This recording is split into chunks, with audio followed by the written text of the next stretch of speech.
Bonjour les amis, me voici en ce lundi 8 mai 2023. Donc c'est la fête de la victoire. J'espère que vous allez bien depuis. Donc je vous avais dit que je serais de moins souvent présente.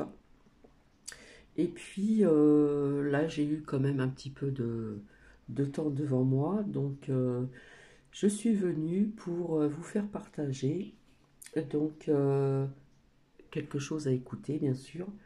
En ce qui concerne, non, nous ne manquerons pas d'eau potable. Et ça nous parle aussi de contrôle. Donc j'espère que ce partage va venir jusqu'à vous.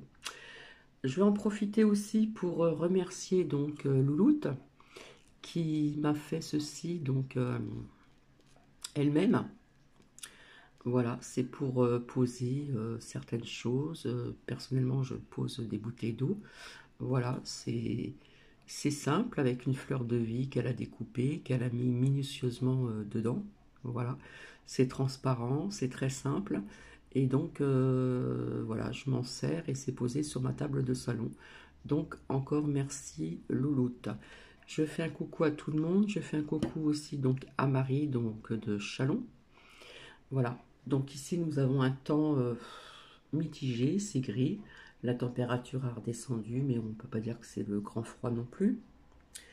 Et je reviendrai ultérieurement, parce que depuis le temps que je vous ai dit certaines choses, le temps a passé, et il y a certaines choses d'autres qui sont arrivées et qui vont arriver. Voilà, voilà. Donc j'espère que vous allez bien. Alors il y a des personnes, je ne comprends pas, parce que je suis de moins en moins présente et j'ai toujours le même nombre d'abonnés. J'ai moins de commentaires, ce qui est tout à fait normal. Voilà. Et je vais vous lire la phrase du jour. Les vrais miracles font peu de bruit. Ceci de Antoine de Saint-Exupéry. Donc voilà. Donc il y a eu d'autres nouvelles, etc. Entre autres énormément sur l'eau, mais pas que. D'accord. J'ai fait une bêtise là, je sais pas ce que j'ai fait sur l'ordinateur. Voilà. Donc, faut bien écouter, hein, je vous souhaite une bonne écoute. C'est quand même, vous savez très bien que quand je vous partage certaines choses, c'est que ça résonne en moi. Donc, c'est non, nous ne manquerons pas d'eau potable, et ça nous parle de concombre trop le. Hein. Ceci, je vous en avais parlé depuis longtemps, je vous avais parlé de l'intelligence artificielle depuis longtemps aussi, etc., etc. Et puis, donc, ouais, je reviendrai dans la semaine pour vous dire certaines choses que j'avais dit et que je vois aussi par la suite. Euh, je peux pas en dire plus, hein, je vais pas tout mélanger. Donc je vous souhaite une bonne écoute. Nous y allons. Est-ce qu'on manque d'eau? Apparemment, on a atteint le fameux peak everything, c'est-à-dire que tout est devenu limité en matière de ressources dans le monde.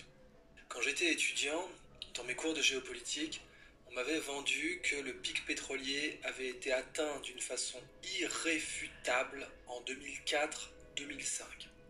Puis, comme d'habitude, les pays exportateurs de pétrole qui avaient dissimulé leurs réserves se sont mis à en sortir d'un chapeau et à démontrer qu'ils les avaient évidemment sous-estimés pour pouvoir augmenter les prix du pétrole. Et du coup, on s'est retrouvé avec beaucoup plus de pétrole que prévu, ce qui n'était pas forcément une bonne chose puisque ça a réduit logiquement l'innovation en matière de recherche énergétique, notamment sur la fusion nucléaire qui reste l'avenir énergétique incontesté de l'humanité. Mais peak everything. Donc on va manquer de tout quoi, apparemment on est foutu. Tous les modèles qui veulent limiter la population mondiale ou qui nous disent que nous ne devrons plus jamais prendre l'avion ou que nous devrions vivre dans ces fameuses villes de 15 minutes font la même hypothèse qu'ils ne déclarent jamais, à savoir que le pétrole est insubstituable.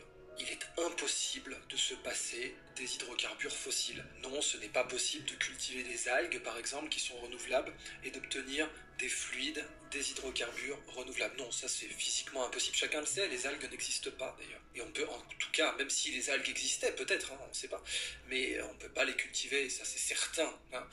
Donc, du coup, bah oui, les hydrocarbures, on va en manquer, et ils sont insubstituables. Voilà les deux hypothèses mensongères que sous-tendent absolument tous les modèles malthusiens qui nous disent qu'il faut réduire la population mondiale et qu'on ne pourra plus prendre l'avion et qu'on va devoir vivre dans des villes de 15 minutes. Bon, les hypothèses, c'est comme les impôts, ça se déclare. Et évidemment, quand on vous sort des conclusions sans vous avoir déclaré les hypothèses, on vous manipule, on vous ment, je vous l'ai déjà expliqué dans une autre vidéo justement dédiée aux hydrocarbures. Retenez bien que tous les modèles qui vous sortent une conclusion alarmiste, mais qui cachent discrètement leurs hypothèses, ou parfois même vous déclarent qu'elles n'existent pas, que c'est la science et qu'il n'y a aucune hypothèse derrière leur modèle, que c'est simplement l'inévitable et aride science avec laquelle on ne négocie pas parce qu'on ne négocie pas avec une calculette. Ben, ces modèles-là vous mentent. Les hypothèses, ce sont les ingrédients. Et exactement comme quand vous allez au supermarché, vous pouvez voir l'étiquette d'un produit avec une belle orange, mais si vous regardez les ingrédients, en fait, ce n'est pas forcément du jus, mais du nectar avec 30% de sucre. Tous les modèles que les médias vous vendent pour obtenir des restrictions de liberté publique, car c'est bien cela l'enjeu, ne déclarent pas leurs ingrédients, ne déclarent pas leurs hypothèses. Regardez toujours au dos du paquet si par hasard on ne vous aurait pas vendu du nectar avec 30% de sucre à la place d'un vrai jus d'orange frais.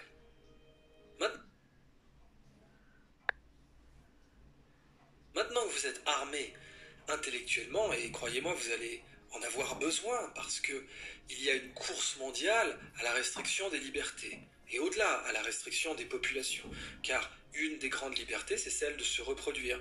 Et en Chine, eh bien, on a déjà entamé cette liberté sans aucun problème. Mais la restriction des libertés va aller encore plus loin, elle va toucher à l'argent, à la façon dont les gens se font confiance, à la liberté de penser. Vous n'aurez plus le droit de penser autrement que de la façon du pouvoir et de légitimer le pouvoir et d'utiliser les mots qui légitimisent le pouvoir. Et vous aurez toute une brigade de CRS de la pensée qui collera des étiquettes aux gens quand ils décideront d'être des dissidents de la pensée. Et donc, dans les restrictions de liberté, vous avez la nourriture, le contrôle de ce que vous mangez, le contrôle de la façon dont vous vous soignez, le contrôle peut-être de la façon dont vous dormez. Un jour, peut-être que le sommeil ne sera plus gratuit et que vous devrez payer pour dormir. Et vous avez bien sûr le contrôle de l'eau. Parce que oui, hein, si l'eau devait venir à manquer, ou en tout cas, s'il pouvait être prouvé scientifiquement par la science avec son trademark irréfutablement, et que toute personne qui contesterait cela serait anti-science, s'il pouvait être démontré scientifiquement que l'eau est totalement limitée, eh bien oui, la science aurait parlé et aurait dit « nous allons manquer d'eau douce très rapidement ».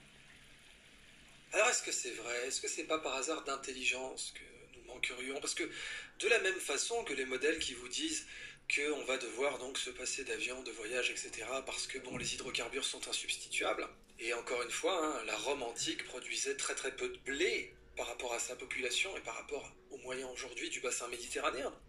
Vous prenez la Rome antique avec ses quelques dizaines de millions de tonnes de blé produites annuellement, malgré le fait qu'elle contrôlait la totalité du bassin méditerranéen, elle aussi, hein, si elle avait eu des Malthusiens qui avaient prolongé les courbes et qui avaient oublié le principe fondamental de l'histoire qui est que le futur contredit le passé, et répétez-le bien, le futur contredit le passé, on le voit aujourd'hui en géopolitique, et on le voit dans toute l'histoire sur la question de l'énergie, oui, Rome se serait dit c'est impossible d'avoir la population qu'a le bassin méditerranéen aujourd'hui, c'est impossible. Impossible, parce que avec le blé que nous produisons, nous, Empire romain, ce n'est pas possible de maintenir cette population. Et évidemment, on n'envisage pas une seule seconde que les techniques agricoles s'améliorent, que l'on découvre de nouvelles formes d'énergie, que l'on aille au-delà de l'esclavage, que l'on découvre la mécanisation, de nouvelles formes d'irrigation, et que l'on puisse donc produire beaucoup plus de blé en Méditerranée qu'au sommet de l'Empire romain. Pareil donc avec la question des limitations des hydrocarbures. Encore une fois, ces modèles-là juste oublient qu'on peut cultiver des algues, qu'on peut en extraire du gaz naturel, qu'on peut en extraire du biodiesel, qu'on peut aussi le cultiver dans le désert, qu'on peut le cultiver avec de l'eau salée. De toute façon, les algues en mer n'ont pas besoin d'irrigation, en toute logique. Et toute cette cette source d'hydrocarbures, on vous l'a passé sous silence. Et ça vous prouve bien que l'enjeu, c'est le contrôle des libertés, c'est le contrôle des populations. Contrôler l'énergie, contrôler la nourriture, contrôler l'eau potable, c'est contrôler les populations, c'est contrôler le monde. Si vous ajoutez à cela le contrôle de l'argent, et le contrôle de la santé, et le contrôle de la pensée, vous aurez tissé une toile de plus en plus étroite autour des libertés fondamentales humaines, et pourtant l'homme est né pour être libre. Et il n'a rien de plus précieux et de plus fondamental que sa liberté. Donc encore une fois, interrogeons cette fameuse question de l'eau. L'humanité consomme autour de 4000 km3 d'eau annuelle. Waouh, c'est beaucoup. Oui, enfin c'est un peu plus de la moitié du lac Malawi. Voilà, pour vous donner une idée. Et c'est évidemment beaucoup moins que le lac Baïkal. Ah oui, mais le lac Malawi et le lac Baïkal se sont pas constitués en un an. Alors là, c'est annuel. Oui, mais c'est non plus pas beaucoup plus que la moitié du débit annuel de l'Amazone. L'Amazone a un débit presque égal à 2 fois la consommation mondiale annuelle d'eau potable. Alors oui, pareil, on ne peut pas prendre toute l'eau de l'Amazone parce que ça détruirait la forêt amazonienne. Ok. Mais pour l'instant, cette eau se déverse directement dans l'océan. Donc le problème, c'est pas l'eau. Le problème, c'est sa répartition. Ah là, on est déjà en train de changer de perspective. On ne manque pas d'eau potable sur Terre. Par contre, on a de considérables inégalités sur l'eau potable, c'est exact. L'eau potable est surabondante en Amazonie, où l'Amazone crache presque 2 fois les besoins mondiaux chaque année. On a de l'eau au lac Malawi, on a de l'eau au lac Baïkal, on a de l'eau en Europe, en veux-tu en voilà, et c'est bien pour ça que toutes ces questions d'éco-watts de l'eau sont bien entendues, mais ça vous le saviez déjà, complètement stupides. On doit d'ailleurs faire cette parenthèse importante.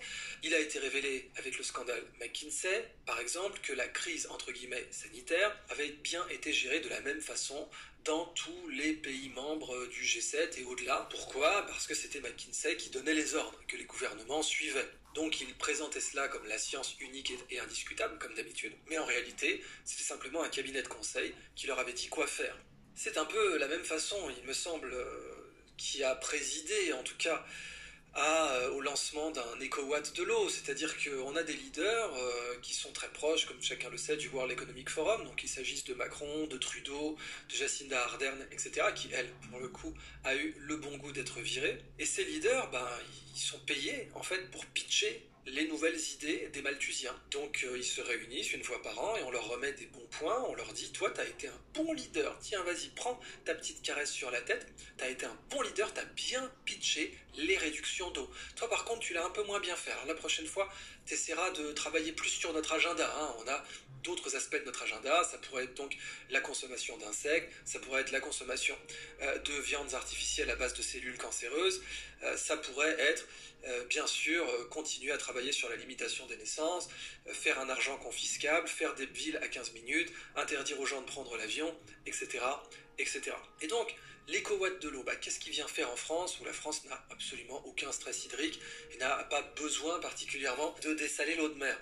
Il vient que c'est une idée d'un agenda mondial qui est pitché et on a des leaders qui sont récompensés par leur capacité à vous pitcher ces idées malthusiennes et à intégrer dans la population qu'elle devrait se sentir coupable d'exister, elle devrait se sentir coupable de vivre. D'abord parce qu'elle n'est pas assez intelligente, Harari a été assez clair là-dessus, mais au-delà parce qu'elle est trop nombreuse et qu'elle n'a pas le droit d'exister, qu'elle n'a pas le droit de naître ou de faire naître, qu'elle n'a pas le droit de respirer, et qu'elle n'a pas le droit de boire, et qu'elle n'a pas peut-être le droit non plus de rêver, en tout cas bientôt de dormir.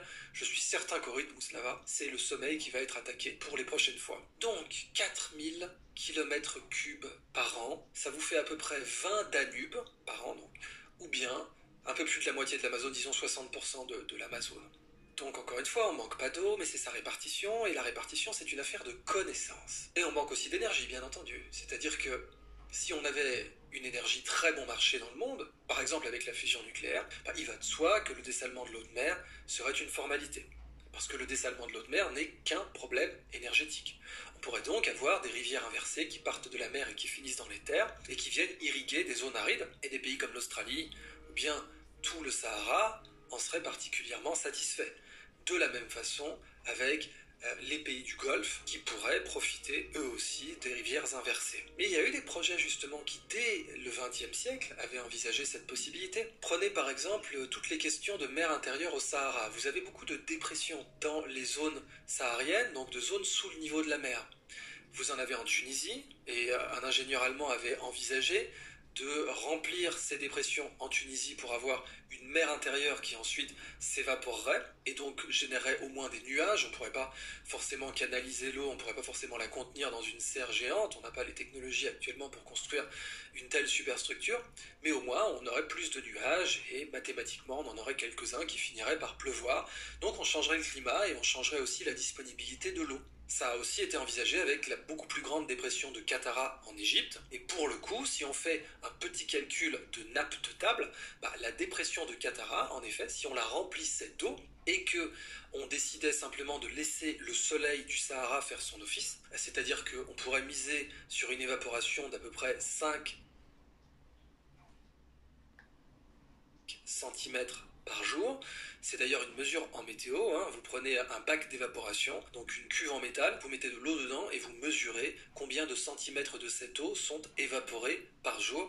Et dans le Sahara, on peut monter à 5 centimètres sans trop de problèmes. Eh bien, si vous aviez 5 centimètres par jour d'évaporation sur la dépression de Qattara remplie d'eau de mer, vous auriez dessalé à peu près 2 Danubes par an, de la même façon. Donc 2 Danubes, je parle évidemment du débit annuel. Et ça, c'est un projet qui, pour le coup, pourrait être fait sans aucun problème. On pourrait remplir cette zone d'eau de mer et la laisser s'évaporer et avoir beaucoup plus de nuages disponibles. Couplé au fait que, bien entendu, on sait traire les nuages. Alors on appelle ça le seeding en anglais, mais on sait le faire d'ailleurs pour les parades militaires sur la place rouge, même du temps de la guerre froide. Les soviétiques étaient connus pour faire du cloud seeding et laisser pleuvoir les nuages pour qu'ils aient un ciel dégagé pendant les parades. Donc on pourrait aussi ajouter du cloud seeding à ce dispositif et avoir plus de disponibilité d'eau. On pourrait aussi, après tout, pourquoi pas, envisager d'innover, envisager d'être créatif intellectuellement et de trouver de nouvelles façons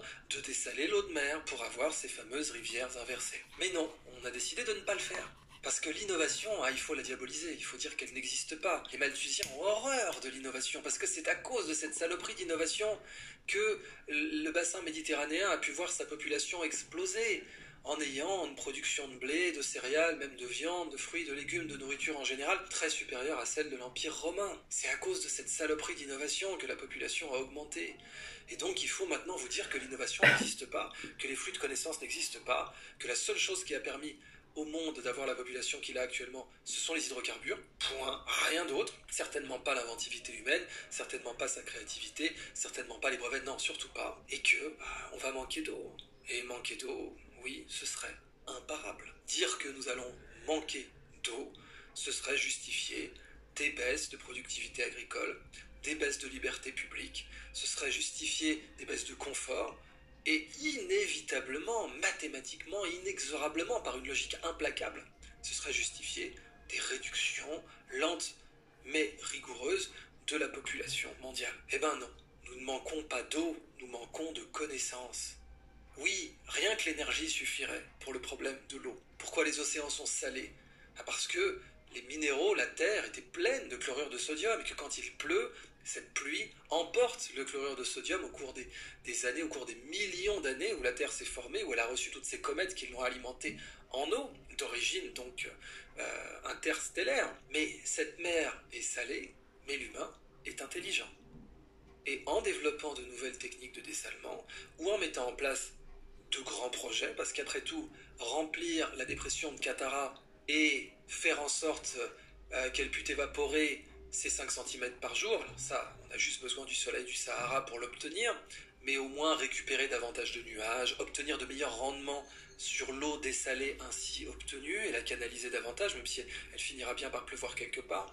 Ça, c'est un méga projet qui est très inférieur en coût aux guerres en Irak ou en Afghanistan, par exemple. Et donc, comme je vous l'ai dit, créer un Danube artificiel en termes de débit, dessaler le volume de décharge du Danube annuel, c'est ce que fait le projet de la dépression de Qattara x2. Et ça coûterait peut-être une centaine de milliards par rapport à une guerre d'Afghanistan qui a coûté 20 fois plus. Ça tombe bien. La demande mondiale en eau potable, c'est 20 fois le Danube. Je vous laisse réfléchir à ça.